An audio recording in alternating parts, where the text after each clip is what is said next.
Welcome to Voices of the Community, where we dive deep into the heart of Northern California, exploring the issues that matter most. This episode is part of our second season shining a spotlight on the vibrant and resilient arts and culture scene, a driving force in our community's identity and well-being. Our second season features highlights from the second annual California Arts and Culture Summit, organized by our partner, California for the Arts.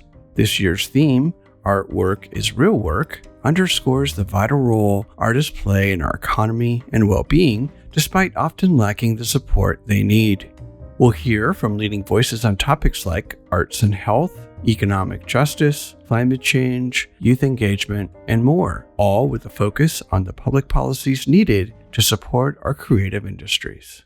The summit's opening ceremony featured Nefesha Yisra'el from California for the Arts, Leticia Rhi Buckley from La Plaza de Cultural Y Arts, and Julie Baker of California for the Arts, along with the keynote speaker, Nataki Garrett of One Nation, One Project, and Arts for Everybody.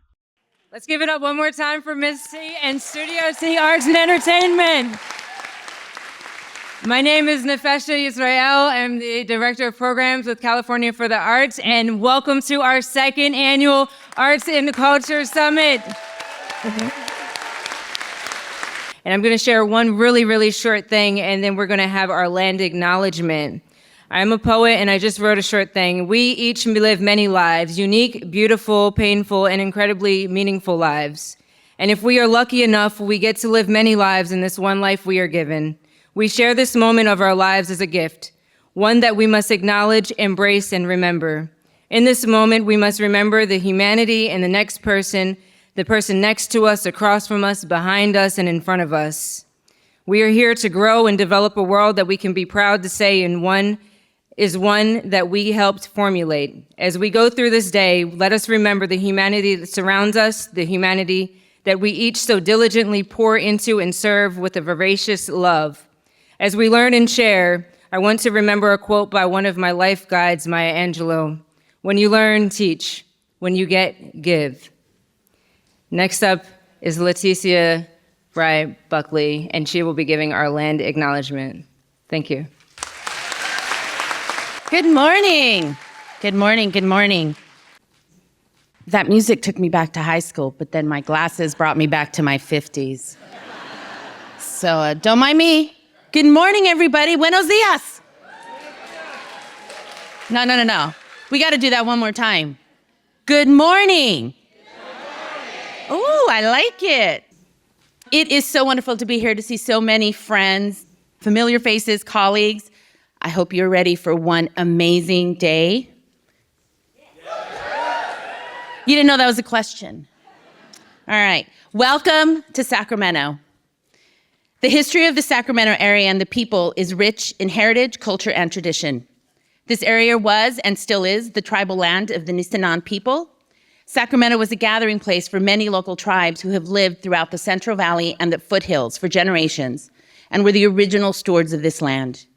We acknowledge the southern Maidu people to the north, the Valley and Plains Miwok and Miwok peoples to the south of the American River, and the Patwin Wintun peoples to the west of the Sacramento River.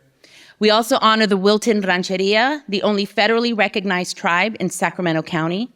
We acknowledge that we are standing on the tribal lands of Sacramento's indigenous people.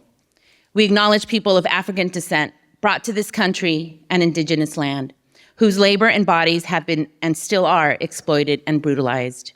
We honor their ongoing resistance to genocide and colonization. We recognize the role arts and cultural institutions, policies, and systems have historically played in upholding colonial practices and are working to decolonize those systems through our conversations here today and in our daily work. We thank Showing Up for Racial Justice in Sacramento and Sacramento Native American Health Center for providing resources for this acknowledgement. And now, I would like to take just one moment to thank the staff of Californians for the Arts and California Arts Advocates. Thank them for bringing us together and feeding our mind, our body, and our soul. And without further ado, please welcome CEO of California for the Arts and California Arts Advocates, Julie Baker. Good morning, Sacramento, California Arts and Culture Summit. How we doing? Are we feeling good? Excellent. I'm so glad. It is such a joy to see you all here today. And come on in. There's plenty of seats in the front. Don't be afraid. I don't spit. At least not that far. So I've got all my timing here. I got to start my timing so I don't go off, right? Because I tend to, anyone know me? I'm pretty verbose, right? So sorry for that. We're going to go to the next slide. There we go. All right, so California for the Arts and California Arts Advocates. I want to just tell you a little bit about who are your hosts? Who are we? I mean, hopefully most of you know about us and have come to some of our webinars or the event last year or Advocacy Day and all the things that we put together. But we're two separate organizations, a C3, a nonprofit, and a C4 lobbying organization that share a small but mighty team and a vision. With the support of our members, thank you for the members. Shout out if you're a member. And to our partners, thanks to all the partners we work with, we work to fortify and empower the cultural sector and end the era of the starving artist. Yes? In the last 5 years, we have seen historic legislation and unprecedented funding for the arts, culture and creative industries, and workforce here in California. You all made that happen. So give yourselves a round of applause. We have seen a narrative shift in the perception of careers in the arts as legitimate work. Artwork is real work. Can I hear you say it? I'm going to say it. Artwork is real work. Artwork is real work. And I have to give a shout out to Kristen Dolan from the California Desert Arts Council. Are you here, Kristen? Because Kristen is the one who coined that, and then the Office of California Office of Small Business Advocate, Tara Lynn Gray, who was with us last year, wrote a blog post about artwork is real work, right? So that's what's happening. We're infiltrating.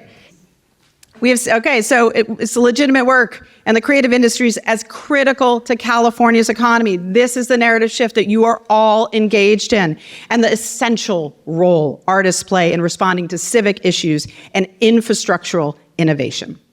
Next slide, please.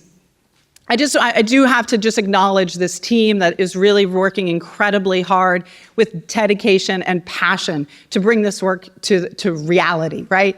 How many of you produce events? Events are a big deal to undertake, and we're a virtual organization. Our team is all throughout the state of California, Fresno to Ventura to Nevada City, where I live. We are everywhere in the state of California, and I just want to thank the team for their incredible hard work. So join me in thanking them. Next slide, please. I also want to thank our board members. We have 23 amazing board members around the state of California. If you're a board member, please stand up right now and say, I'm here. If you're a former board member, I want you to stand up as well. Thank you to our board members. Next slide. Thank you. Hopefully you noticed some of our new branding. Not only we undertook this last year introducing new websites, new brands, new logos, and actually slight change of the name. California for the Arts versus Californians for the Arts. Part of that was because many of you confused it anyway. And we wanted to really put the logo together, right? So we're grounded here in California. We know the arts and culture are essential to California. This is our grounding with the CA in the middle. So hopefully you visited our new websites and you get a chance to download many of the resources. And thank you to everyone who comes up to me and to our team and tells us, we use your resources, we use them in our community, and we use that to build the case making. So thank you for that. We're also launching a strategic plan, and I'm going to give you some preview to that. We've hired Salvador Acevedo of Scansion and David Holland of Westaff, two of the most brilliant people I know, to work with us. And next slide, if I could. One of the things we are absolutely committed to as an organization is cultural equity. Now, everyone has to come up with their own definitions of what things mean for your organization, and this is our definition. We advocate for the redistribution of power and resources so all of California's diverse cultural communities have the autonomy to hold and share joy, exist in physical spaces, guide public policies, and secure investments to contribute to the state's civic and spiritual life. Next slide. Our strategic goals, and these are just some of them, I just want to give you an idea. Advancing the creative workforce through cultural equity is defined in our programming like this: policy development, coalition building and shared leadership, to mobilize creative workers and cultural communities with other aligned sectors like you're going to hear from today, like health, to develop public policies where arts and culture serve as drivers of community health and economic development, and to develop a local and regional approach to arts and culture advocacy that emphasizes the empowerment and self-determination of creative workers to build regional advocacy networks. All politics are local. We must start in our local communities, and we need you to activate in that way, and we are here to support with whatever you need. Next slide, please.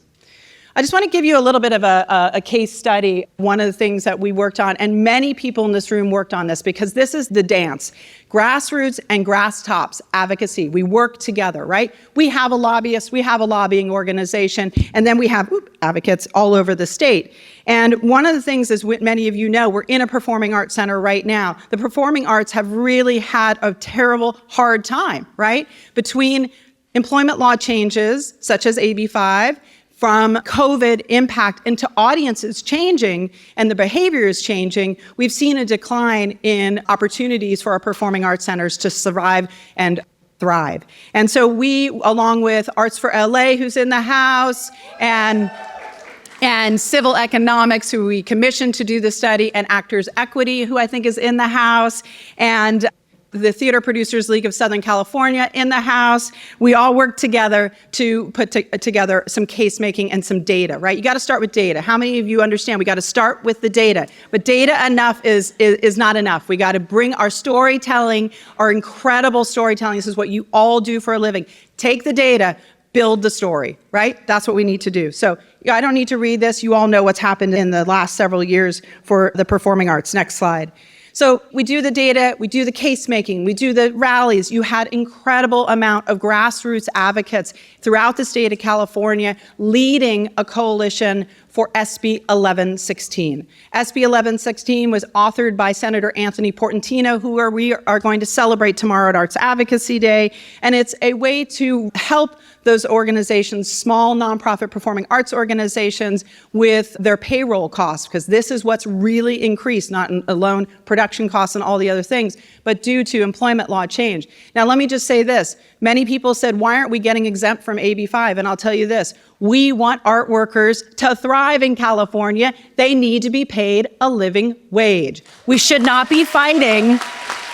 We should not be fighting to get rid of that. So what do? We work together with you. We work on the case making. We work on the advocacy networks to build all of this. We support in strategy, and then all the social media that goes along with it. And then we hopefully get public policy like SB 1116. That was signed into law. It has about $12 million attached to it, even in this budget time, and we're going to see it implemented with the California Office of Small Business Advocate. We have a 2-hour meeting scheduled with them tomorrow to talk about implementation. So advocacy does not end when the law gets signed or the money gets attached to it. You have to hold the agencies accountable. You continue to have a role, whether that's in your local community or whether that's at the state.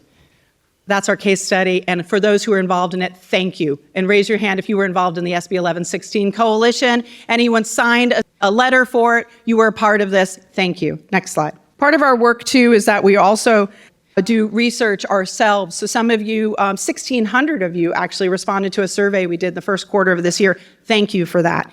And this really helps us to understand what's going on out there, because obviously our 23-person board member, our 9-person staff has hopefully our eyes and ears on what's going on, but we need to hear from you, because this is how we do it together, and this is how we ensure that this is not done from a top-down perspective. This is done from all of us working together. So individuals and organizations, you can see common insufficient public funding. You're not going to be surprised by that. You can see where they came from. You can see what the challenges are, and some of them I've already spoken to. So lack of access to affordable housing. This is a consistent theme that we hear. It doesn't matter where you live in the state of California. We know this is a crisis. What is our role in that? How can we help to impact policy change that's going to help artists and cultural bearers and organizations to be able to stay in the communities they help to build, right? We do not want artists to get kicked out of the communities they're helping to build. And I'm so pleased because we were able to get a bill passed with Tasha Borner, who I saw last night at the Sheridan. She stays there 3 nights a week, because this is what our lawmakers do. They come here for 3 nights, and then they go back to their homes, right? They are civil servants. They are working extremely hard. earnestly, some maybe not so much, to solve problems. And that is what legislation should do, is solve problems. And you have to bring the problem to them for them to solve. So this gives you an idea of what we found. Next slide. Thank you for reminding me.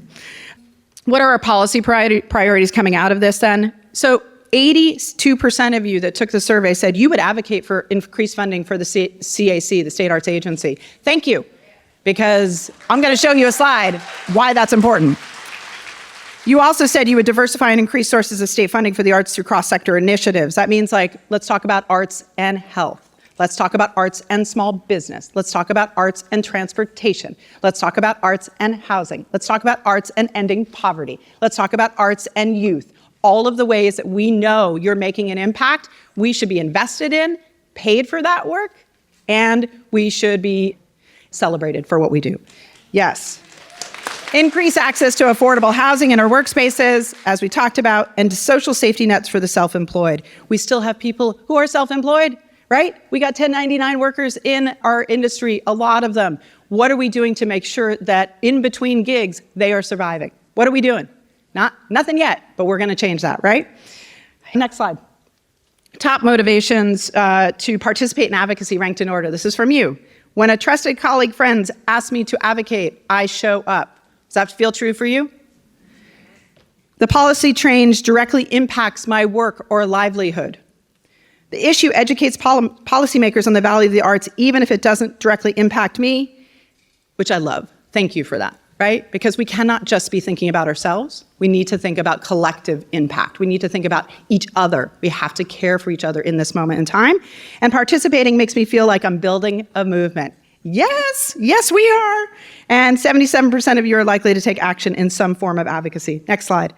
Important to our work is also showing how much impact we have. And sometimes I'm like, oh, we don't need this slide. But then I remember not everybody, even in this room, knows how important you are to California's economy. And it's not just about economy. I understand that. But the economy is what we need to talk to our lawmakers, because the economy right now is the big conversation, right? We've got about a $72 billion deficit in California. They just shored up $17 billion in cuts. It's going to continue. It's going to be a tough 3 years. But we need to continue to build the case making that says we are important, we are essential. In fact, we are $290 billion in economic output. This is just arts and culture alone, for-profit and nonprofit. 8% of the California economy, close to 850,000 jobs, and $507 billion in gross value added when you do the whole of the creative economy, almost 2 million creative workers. You're talking about, with ripple effects, almost $1 trillion for the creative industries. We are ahead of agriculture, transportation, construction. Are you with me? That's right. The arts and culture and creative industries are essential to California. It is our job to illustrate that on the daily. Sorry, we cannot do it once a year. We have to be consistent in our advocacy. Next slide. This is just quickly, some of you have already seen this. This is where we are with state funding and why we need to continue to advocate for the CAC. For in the year 2003, the CAC was at $30.7 million in local assistance funding. And if you adjust for inflation, that's actually an old number. We should be at $54 million if you adjust for inflation. And I believe every one of us has to adjust for inflation. Have our costs not gone up, right? Okay, 10 years, that agency's budget was $1 million. I'm sure many of you in this room remember that, and many of you, like in this room, including I can always see Rick Steins. There's Rick, fought for this, and we hired our lobbyist, Jason Schmelzer, who's amazing. And you can see the stair step, right? 8 million, 15 million. We had a year where we had the largest increase of 10 million. We got one-time funding over COVID. That was incredible. 60 million for the Creative Corps. How many of you are involved in the Creative Corps? I love the Creative Corps. I think the Creative Corps is what we need to build. It shows how artists should be employed in service to civic issues for public good. Sorry, I get fired up about the Creative Corps. I see you, Kern. Kern County has amazing statistics about what they've been doing with the Creative Corps. It is an incredible program. It is now unfunded. So what do we need to do? We need to make sure that this is not a pilot, but this is sustained funding. And someone from the CAC said to me yesterday, I think it's a really important point, when we want to ensure for cultural equity, we cannot go into communities and say, we're going to invest in you in the HBI and all the things in this community that had been disinvested in, and we're not going to come in, and we come in one time, and we get you excited, and we give you the money, and we do these programs, and then we leave. And then you're right back, and maybe even we've caused more harm. This is not a thing that we need to continue. We need to continue with sustained funding. We cannot continue the harm that we are doing to communities by saying we're investing and disinvesting in communities one time. That is not going to change the system. All right, I got to look at my timer. Ooh, I got 5 minutes. Okay, next slide. How has arts advocacy changed? All right, record number of people. Okay, COVID was awful. COVID continues to be awful. Many things in this world continue to be awful. I don't need to list what's going on in our world. But one of the things that came out of it, the silver lining, is that we had so many more people engage in specifically arts and culture advocacy.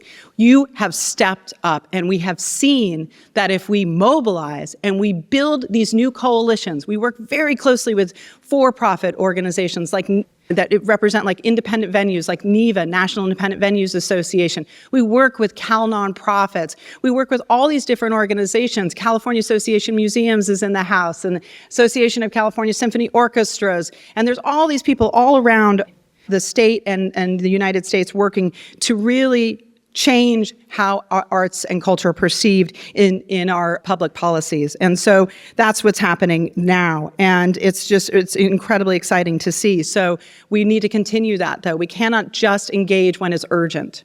We have to engage consistently. That's how change happens. So these are the other things that we've seen how arts advocacy has changed. next slide, please.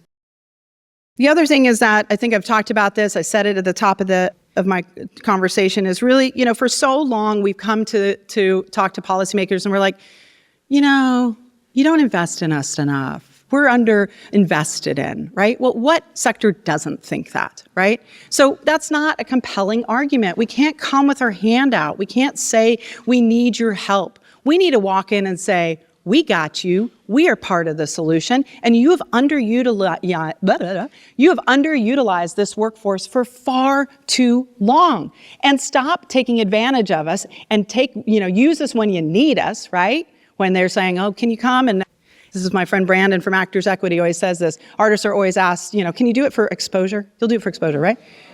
He says, "You'll die from exposure," right? So let's get real here. This is an underutilized workforce. The creative core is showing that. We can prove with data and with impact in all the different issue areas. We've got so much data around the impact of arts and health. Do you know that if you engage in arts activities once a month for a year, it can extend your life by 10 years, which means everyone in this room is going to live to 200. We have 5 pillars: youth, health, social justice, economy, and community. Those are our pillars that we've been developing narratives around every month during Arts, Culture, and Creativity Month. Our incredible comms team, Eduardo, Jean, LT, Nefesha, the whole team is comms. Our organization is communications. That's all we do, right? We got to tell our stories. And that's a lot of what we've been working on in our toolkits. Next slide. This year, as you can see, our main message is artwork is real work. And you'll see all the other ways that we're telling that story. And if you haven't downloaded our social media toolkit, it's not too late. April is still here. We're on this mid-April. So continue to share those messages out there if you would. Next slide. And next slide. All right, so just quickly some highlights in terms of our collective impact. And some of the images you'll see on the left are also from older Arts, Culture, and Creativity Month pieces that we've done. And artists are second responders was a narrative that we've developed that a lot of people respond to. And I think there's so much more that we can be doing around that. And I look to all of you, the storytellers in this room, to help us build that. But you can see some of the highlights here. In 2020, when things were really bad, we were able to get $50 million with our friends at CAM, for example, and Cal nonprofits for cultural institutions. The very beginning, we could talk about first close, last to reopen. We weren't even in the guidelines. Remember that? Remember when we weren't in the guidelines? And they were like, yeah, when the COVID's over, you can reopen. We're like, this was at the height of COVID. What do you mean?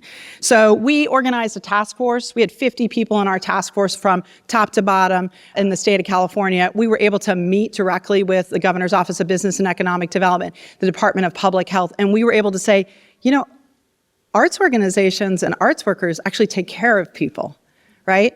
You're allowing bars and bowling alleys to be open, but our performing arts centers need to be closed? That makes zero sense to us. And that was a lack of education. They didn't understand how we take care of our patrons. We care about how things are safe. Public safety is extremely important to every venue I've ever worked with. So we were able to get the reopening guidelines together for live events. And that was really the beginning of our deeper relationship with the Governor's Office of Business and Economic Development, headed up by Dee Dee Myers.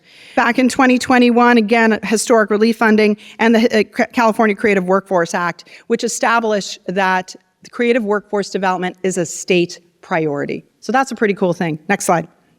You're going to hear about some funding for Arts in the Parks. Some of the folks from Arts in the Parks are here today, I think. Yes. And okay, this is huge, and you guys know this already, but Prop 28, all right? $1 billion potentially annually to arts education.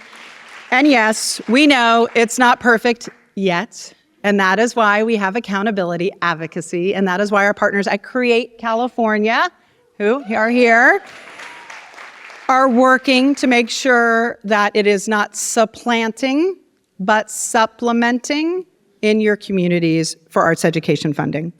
Last year, we were able to get $1 million passed in a very tight budget for something called the California Creative Economy Strategic Plan. This was something we saw modeled in the state of Washington. We pitched it to legislators. Thankfully, the former speaker picked it up, Anthony Rendon. Wendy Carrillo picked it up, assembly member, and we were able to get that into the budget. And we now have a creative economy working group at the state level, includes the Secretary of Labor, okay, in the Creative Economy Working Group. It includes the head of California Office of Small Business Advocate. It includes all of these people because we need to work together across our state agencies to integrate and infiltrate arts and culture into these solution sets, right? Because let's be honest, I would love to see the CAC have hundreds of millions of dollars in funding. I would love to see the NEA, the NEH, all of the arts councils, all your local arts agencies be fully funded, right? So that we can really do the work in a way that actually has dignity for our workforce. That is what's critically important. But let's also be honest, this is a long game. It's not gonna happen fast. So we need to look for other ways to find that funding now, whether that's through other state agencies that have maybe larger budgets. That's one of the things that we're also always looking at. Next slide. I'm almost done. All right, 24-25 priorities, supporting growth of advocacy networks across the state. We have a really great program, and we're thankful to the Music Man Foundation and others here that have funded us to build something called RAIN, Regional Advocacy Infrastructure Network. We started here in Sacramento and in San Diego. And it's really to help you, to give you the tools to build your local advocacy, because again, all politics are local. We're going to prioritize issue areas like health, housing, and workforce programs grounded in cultural equity. We actually have hired someone to work with us on an arts and health policy brief, and I'm so excited about some of the things you're going to hear today. Technical assistance for state grants. In the last several years, we've helped close to 4,000 arts organizations access all of that relief funding with our amazing Terry Ball, if any of you have worked with her for technical assistance. And again, sustained investment in arts and culture. All right, next slide. This is it. What are the big ideas, folks? What are the big ideas? Because we are not here to play as usual, are we? No. Because what are we? We are the most innovative, imaginative people in the state of California. Yes? Artists. So what are the big ideas? And I'm not going to answer that question, because I want you guys to answer that question. I want you to feel that today. I want you to get to know us, get to know each other, to get inspired, hopefully, by the panels that you're hearing today. And to think about, what can we do? And there's an opportunity today in the afternoon. It says open mic. It's not for you to sing, although you can. I know there's talent in this room. Ricky, I expect Ricky to sing, and LT. But here's the thing. You'll have a chance to come up to the mic. We have 45 minutes. You're going to have a chance to practice public comment. 2 to 3 minutes, and talk to us about what we didn't talk about today, what you're not hearing today, or something that sparked you, or something you're doing in your community. I'd love to hear from Kern. We're going to hear from them later in Pechakucha, and we've got that's coming up too. All right, so here's what I'm going to conclude with, and yes, I went long. I'm sorry. This always happens. All right. Together, we can create a world where arts and culture are recognized and invested in as essential to society, embedded in community life, and intersect with broader policy change to reshape systems towards equity and justice. Where we can advance cultural equity to ensure diverse forms of artistic and cultural expression are represented and supported, and envision a world where artists are paid with thriving wages and conditions for their contributions to society, and finally, a world where we can, quote, incite joy. And now I'm going to quote from Ross Gay, who I had the opportunity to see in my little town because of Nevada County Arts Council and our library, who brought him for the Sierra Poetry Festival. He's the author of Inciting Joy. He's amazing. Quote, "My hunch is that joy is an ember for or precursor to wild and unpredictable and transgressive and unboundaried solidarity. And that this solidarity might incite further joy, which might incite further solidarity. My hunch is that joy emerging from our common sorrow, which does not necessarily mean we have the same sorrows, but that we in common sorrow might draw us together. It might depolarize us and de-atomize us enough that we can consider what in common we love. It's why I think of joy, which gets us to love, as being a practice of survival." Thank you. Welcome back to Voices of the Community, where we delve into critical issues facing Northern California communities. Voices of the Community is made possible by generous support from the Zellerbach Family Foundation, dedicated to ensuring vibrant work is created, new voices celebrated, and diverse communities have opportunities to thrive. Learn more at zff.org. We're also supported by the Peaceful World Foundation, fostering a culture of global peace through hosted conversations and education. Discover more at peacefulworldfoundation.org. Before returning to the summit, enjoy an excerpt from our one-on-one interview with Deborah Cullinan, the Vice President for the Arts at Stanford University, who moderates the panel on arts and health and will be featured in our next episode. Hi, my name is Eduardo Robles with Californians for the Arts and Voices of the Community. We just got out of the Arts and Health panel, and I have our moderator, Deborah Cullinan, and we just wanted to do some follow-up questions on some key takeaways from the panel you just moderated, just projects. What's your takeaways on kind of cross-sector partnerships, on research emerging, on arts and prescription, on basically the topic areas that you guys were covering? What are you taking away, or what are you offering to the public to take away? Yeah, thank you. I think I'm taking away a couple of things. And one of them is that it's unequivocal.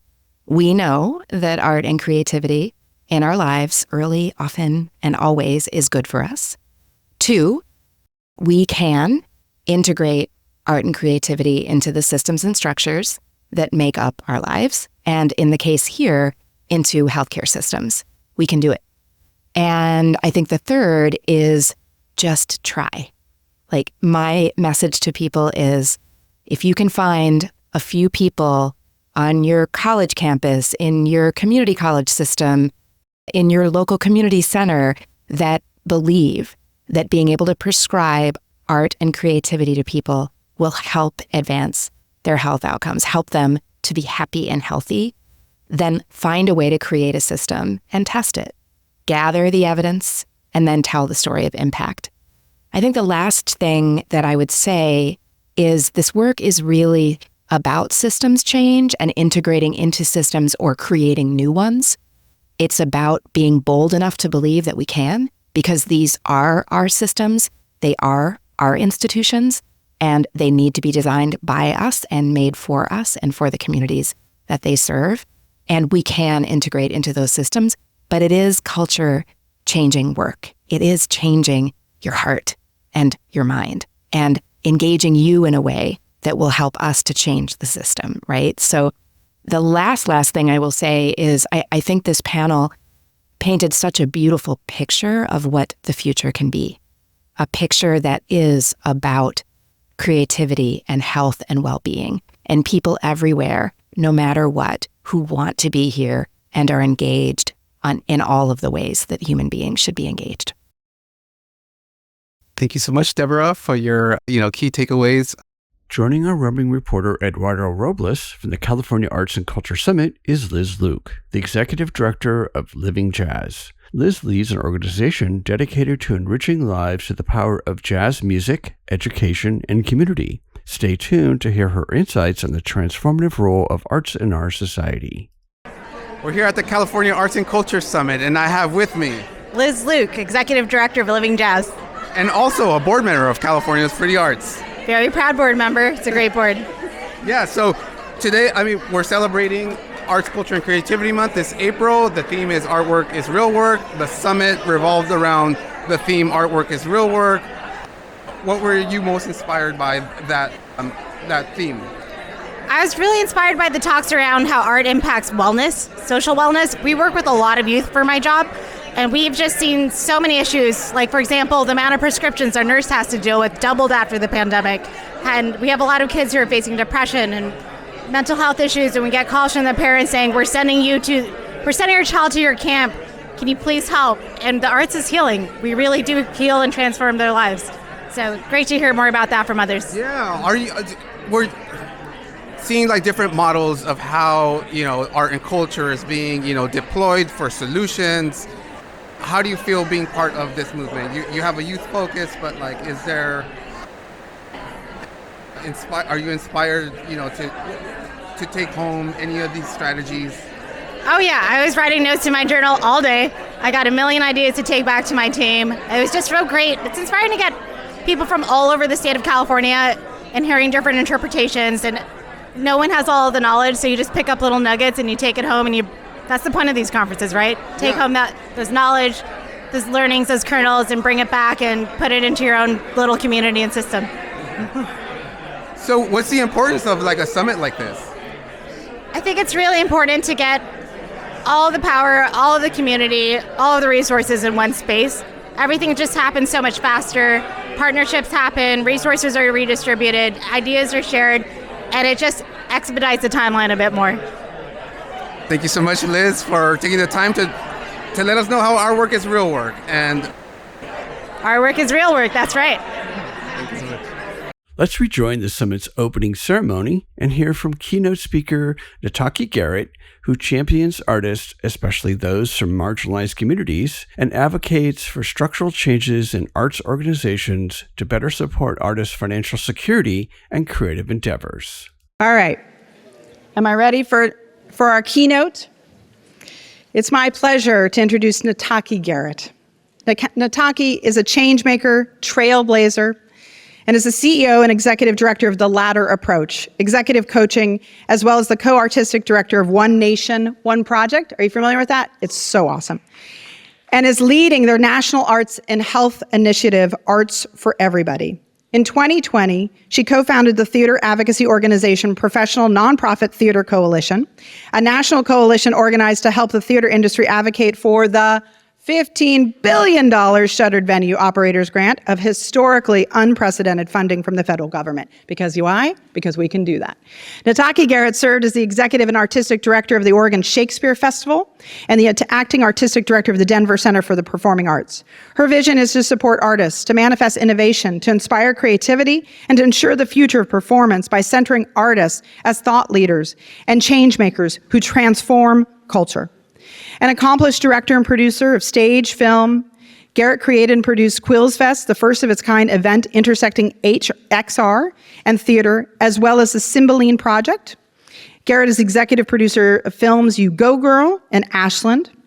Additional awards and recognition include the Bronze Telly Award, the AMPA Creative Innovation Award, the Ammerman Award for Directing, the United States Artist Fellowship, and the National Directing Fellowship from the National Endowment for the Arts and Theater Communications Group. Garrett has served on nominating committees, panels, and countless juries supporting artists around the world. Frequently sought voice for her thought leadership and expertise. We welcome Nataki Garrett. Thank you. Oh, good. Hi, everybody. Thanks for that. I'm going to use an iPad because then I can make the words bigger so I can see them. I'm so inspired.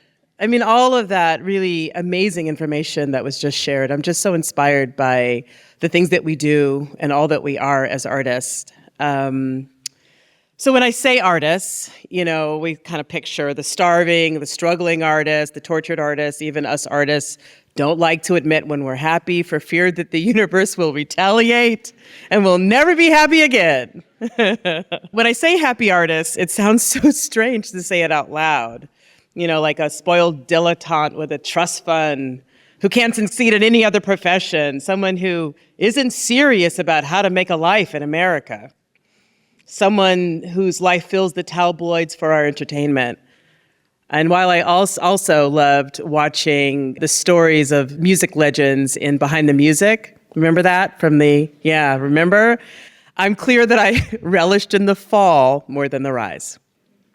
Why aren't we valued? Because no matter how valuable, how healing, how transformative our work can be, artists themselves are not wholly valued as critical in our society. As artists, our work is extractable, a commodity, entertaining, interesting, compelling, shocking, consumable. But like the brave athletes who took a knee to protest police brutality, I can't tell you how often I feel like society is demanding that we artists just shut up in art. My name is Nataki Garrett. I'm Alice Gertrude's great-granddaughter. I'm Lillian Venus's granddaughter. I'm Cheryl's daughter. I'm Io Dele's mommy, and I'm wearing the bracelets that she made me to remind me of how blessed I am to be living right here and right now. I was born in DC, but I'm Oaktown all day. Raised in the 70s and the 80s. That's the right time, right?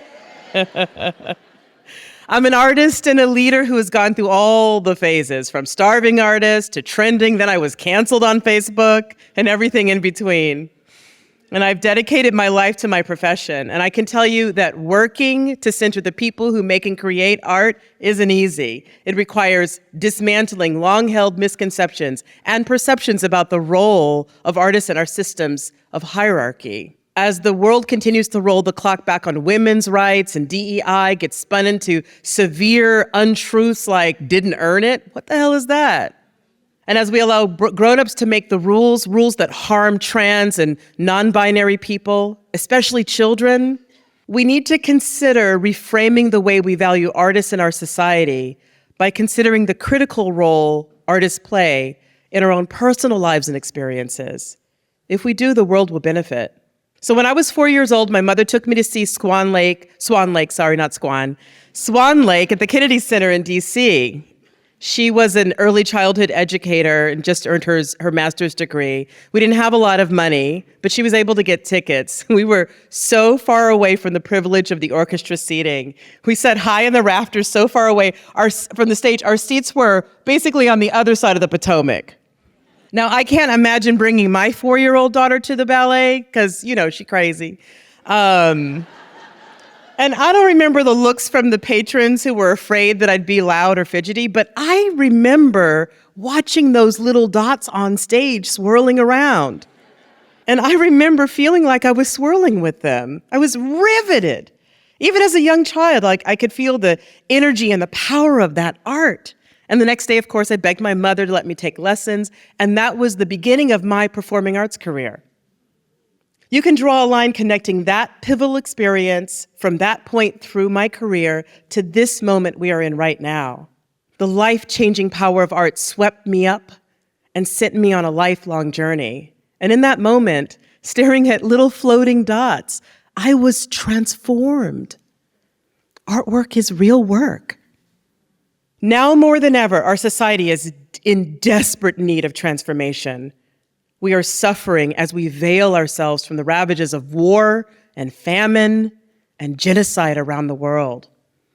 We sit by as bigotry and gun violence, poverty, houselessness, and despair further exacerbates the drug crisis and the mental health crisis and the teen suicide crisis across the country. Our humanity needs the kind of transformative impact that comes from poetry and dance, music, fine art, and storytelling. We need to access the rich resource that only the arts can deliver as a conduit for deepening our understanding of the human condition.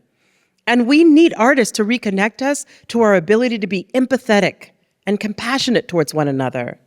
As we continue to careen into this dark age-like response to the age of information, I'm reminded that our connection to the arts can be as driven by our desire to be enlightened through our imagination as it can through our fear of the unknown. However, as we censor ourselves as a society from access to the tools that expand our understanding and deepen our grace for one another, I am reminded that history teaches us that a dark age precedes an enlightened one. And enlightenment is fueled by the ingenuity, curiosity, and fortitude of people who explore, express, and examine our world through art making. And with that in mind, why are we always trying to prove that the work we do is real? For example, during the pandemic, I, an artist, founded the nonprofit Professional Theater Coalition to advocate for federal funding. You heard all about that.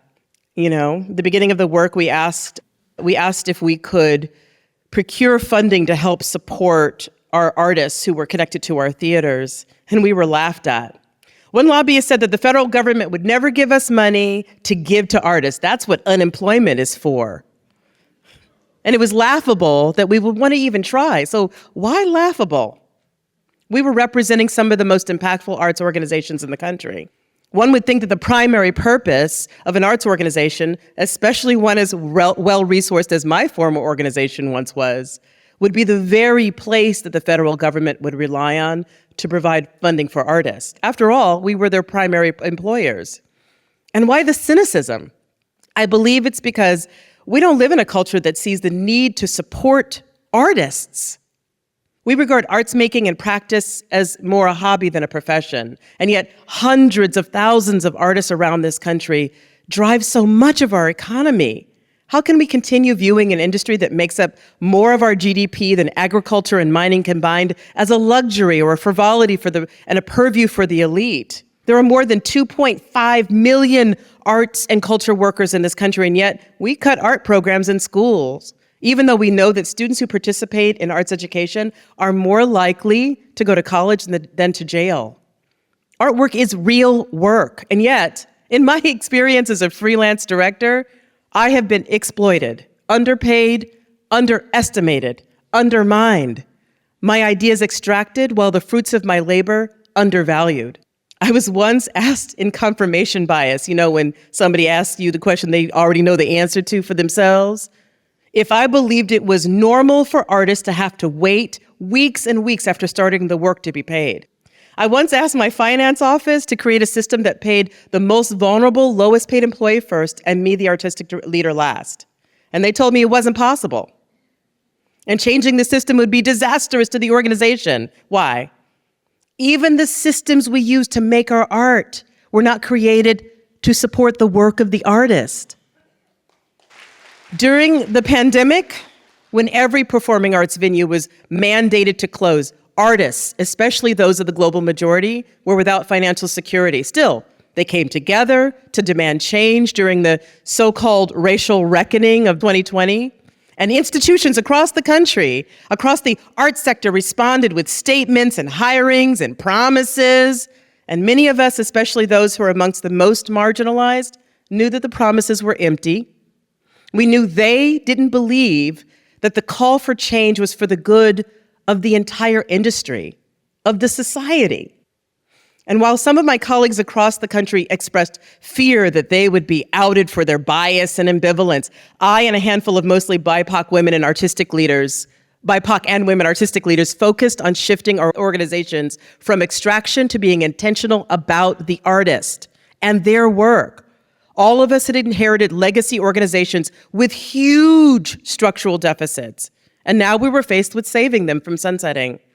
And it would have been normative, but not progressive, nor financially responsible to go back to the status quo. Instead, as we reopened, I was clear that my mandate was to reform the structures and the systems our organization was founded on in order to create a new paradigm for artists, or risk rebuilding the costly old and existing systems of harm.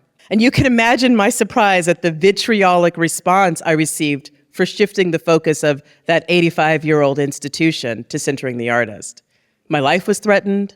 The local news outlets used their publications as a bully pulpit, and the local community took their complaints about me to Nextdoor, which is basically Yelp for your disgruntled neighbors.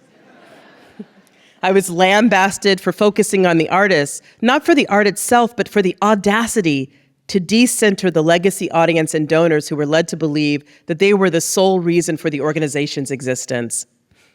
Even a local artist and a well-known playwright called to tell me that they supported me, but they didn't know how to explain to their neighbors why centering the artist was so important. Come on. At a time when Americans feel more stressed, face mental health challenges, and feel more disparate from one another due to our socio-political climate, the arts can serve as a unifier and a touchstone for our humanity, directly impacting our individual and collective well-being. President Biden even said in an October 2022 proclamation that the arts are essential to the well-being, health, vitality, and democracy of our nation. They are the soul of America, reflecting our multicultural, sorry, that's not even a word anymore, and democratic experience. His administration seeks to integrate the arts, humanities, museum and library services into policies, programs, and partnerships throughout the federal government to tackle the greatest challenges of our time, such as the climate crisis and the scourge of hate-fueled violence, to keep pushing forward to form a more perfect union. And just recently, the World Health Organization announced a research collaboration which presented evidence on the role of arts in improving health and well-being. The report identified the contribution that the arts have in promoting good health and health equity, but also in preventing illness and treating acute and chronic conditions. As an artist, I'm focused on creating more and better solutions. My mandate is to discover how we can leverage the arts to create a better world. And that's why I signed on as co-artistic director of One Nation, One Project and their Arts and Health Initiative, Arts for Everybody. You can advance the slide. I think that's the next thing. This project was conceived by theater director Lyra de Bassanet. She was seeking solutions to the disparities uncovered during the COVID crisis. She found her inspiration by looking back to the New Deal and the Federal Theater Project, which produced It Can't Happen Here simultaneously in 18 cities across the country in 1836. Nearly a century later, on this year, on July 27, 2024, the Arts for Everybody initiative will bring together 18 cities and towns across the country to unveil an array of large-scale participatory art projects simultaneously. Each will reflect their communities by premiering distinct artworks responding to the prompt, "There's no place like home." In big cities and rural counties, hundreds of artists will create new works. From Rhinelander, Wisconsin, to Utica, Mississippi, Honolulu, to Oakland, to Providence, Rhode Island. It will be a national artistic outpouring of local reflection and joy, with so many sites piloting cross-sector partnerships amongst local artists, healthcare providers, and municipal leaders to bring health and well-being to the larger community. We endeavor to create a bold, new awareness of the impact that having greater access to arts and artistic practice can have on our physical and mental health. And we're working with Dr. Jill Sankey, the director of the Center for Arts and Wellness at the University of Florida, working with her team to collect data to analyze the effects participation in these events has on the communities that it services. And my personal hope is that these partnerships and the research gleaned from our work will lead to more collaborations, increased investment in local artists by centering them as a necessary part of creating greater health and well-being in communities nationwide, centering their work as essential. And what's more, it's a model that can be replicated across sectors, across states, over and over until we get it right. We're in Phillips County, Arkansas. We're in the Bronx. We're here in California, in Oakland, across the country and around every community and neighborhood. We're doing the work because artwork is the real work. I trust artists throughout history and into the present because they have their ears to the ground and their hands on the pulse of humanity. Artists provide their hearts to help us deepen our empathy and their minds to broaden our horizons to what's necessary and possible to make a brighter and more equitable future. And to support that future, I maintain that instead of being extractive, our world must be transformed to include intentional ways for artists to thrive. We must be intentional about the artist, about how we train them to make art, how the art they create, the resources they need, where that money comes from, the access and disability support that is required for them to be successful, the audience that is being invited, and consciousness about the future projects that they are birthing. From museum curators to the performing arts makers to craft artisans and community choirs, the entire support system that surrounds the art and the artist must be intentional, with everybody pointed towards the same goal, because it is the real work. Artists are thought leaders and change makers who transform culture, reflecting our current humanity back to ourselves. We must endeavor to shift the national psyche so that artists are neither at the bottom or the top of the hierarchy, but at the heart. We do this by empowering them, hiring them, paying a living wage, by supporting their work, by uplifting their messages. I believe the artists and their work is a prescription for a better now and a brighter future. And the prescription pad reads, artwork is real work. Thank you. Thanks for joining us on Voices of the Community. We've heard from inspiring leaders like Nefesha Yisra'el, Leticia Rhi Buckley, Julie Baker, and Nataki Garrett, who are championing the arts throughout California. Want to support their work? Head over to voicesofthecommunity.com and click on Where Art Meets Impact, and then Episode 1, Opening and Keynote.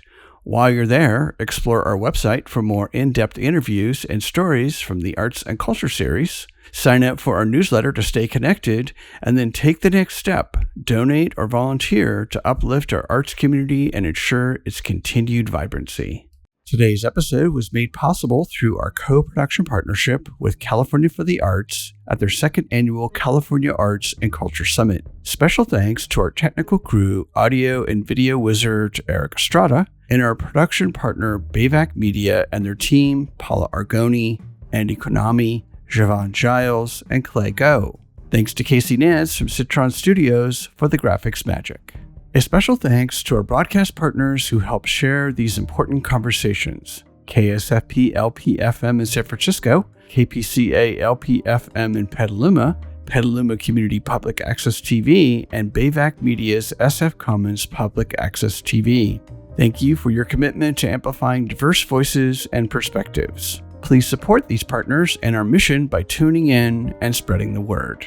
Voices of the Community is made possible by generous support from the Zellerbach Family Foundation, dedicated to ensuring vibrant work is created, new voices celebrated, and diverse communities have opportunities to thrive. Learn more at zff.org. We're also supported by the Peaceful World Foundation, fostering a culture of global peace through hosted conversations and education. Discover more at peacefulworldfoundation.org. And we love your support to continue to make shows just like this one. Go to georgecoster.com and click on the donate button. Take Voices of the Community with you on the go. Subscribe on Apple Podcasts, Spotify, or your favorite podcast app.